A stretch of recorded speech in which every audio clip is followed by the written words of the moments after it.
I mean, it'd have to be like a design win-win systems instead of give and take. Like, you want this, give me that.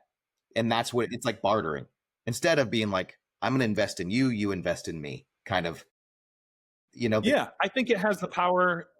I think it has the power to do that. I really do. I mean, I think it has the chance to have the power to do that. As like hard as that sort of is to like wrap your arms around, that kind of system could actually work. I think AI and AI enabled robotics do actually have the power to, let's not call it a utopia, but like be able to be a product that really can fulfill something that deep.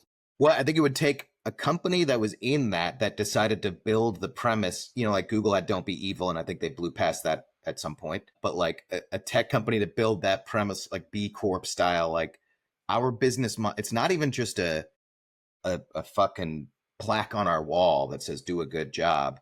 It's actually, the business model is designed so that you actually can't do it any other way. Like from the ground up, the way we make money is through the investment, like, and perhaps as an owner of the product, you become a shareholder or something, which again could get sketchy, but who knows?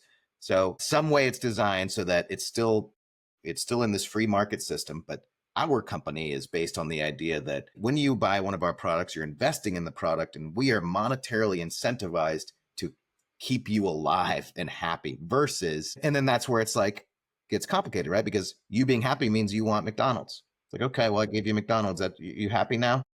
You're, you're like, hey, I love all 100 of those goals. Let's focus on McDonald's and hand jobs. Yeah. Yeah. Your job is to make me happy, clown. So it's got to have a degree of wisdom, perhaps. And then the person investing in that would have to have the same wisdom to say, okay, I understand that what I'm investing in is this product that is designed to make me long-term happy, to circle back to that, versus short-term, cheeseburgers.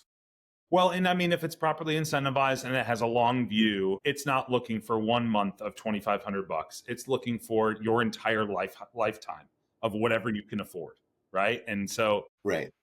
I think in some ways, I think if the product is really good, that it actually, as a for-profit company, it actually totally benefits them, right? To have you live the longest life possible, have you lived the happiest life possible, because then you're going to add things to its list and therefore add incentives to its pay structure. So it's, if it's proper, with great power comes great responsibility. But I do think that like properly built and properly incentivized, and with none of those terrible characteristics of human nature, and if we can like build that out of it, or system prompt that out of it, or like at its core, like we were saying, kind of that that core logic at the middle of it is something that we agree is ultimately pro-human, and is something like the Hippocratic Oath, if you're familiar with that, the do no harm. Yes.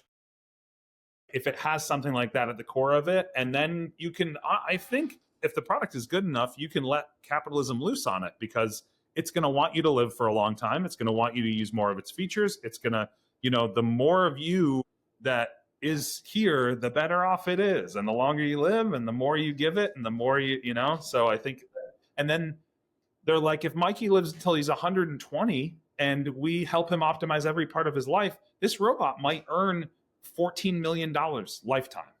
Yeah, right? I think it would have to be, it's like the Kickstarter model. Like you would have to take out any ability to be incentivized by advertisers or marketers or partnerships that don't directly benefit the person.